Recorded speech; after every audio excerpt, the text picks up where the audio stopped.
Situé à Colobane, dès les premières heures de la matinée, les fidèles mourides ont investi les lieux, attendant avec impatience, mais dans la ferveur, l'arrivée de Serigne El Hadji Mouhamadou Lamine Bara Mbacké au rythme des Khassaïd qui résonnent aux quatre coins du quartier.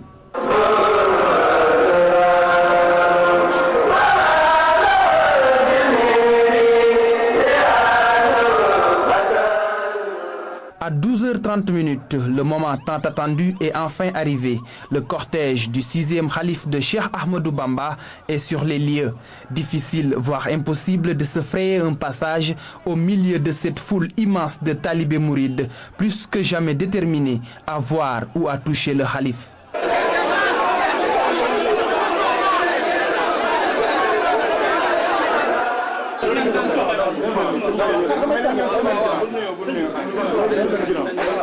La visite du Khalife à Dakar est un événement historique dans l'histoire du mouridisme et du Sénégal.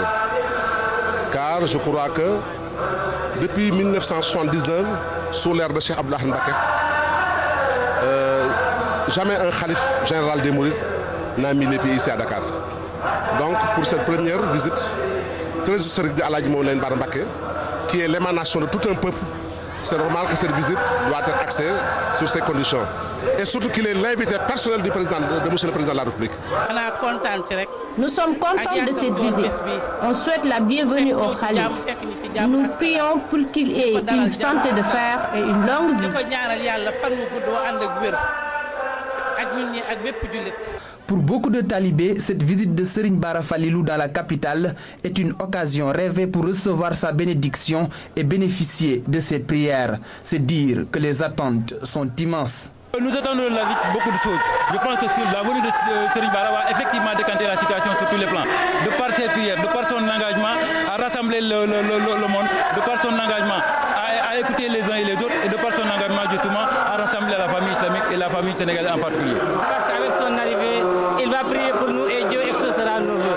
En plus des talibés, il y avait aussi de nombreuses personnalités religieuses et politiques qui étaient ce matin à la résidence Kër Serigne Touba, qui pour faire leur ziara auprès du Khalife, qui pour souhaiter la bienvenue à l'hôte de marque de la capitale. Le Khalife est un homme de bien, un homme qui s'investit beaucoup pour qu'il y ait la concorde en venant ici.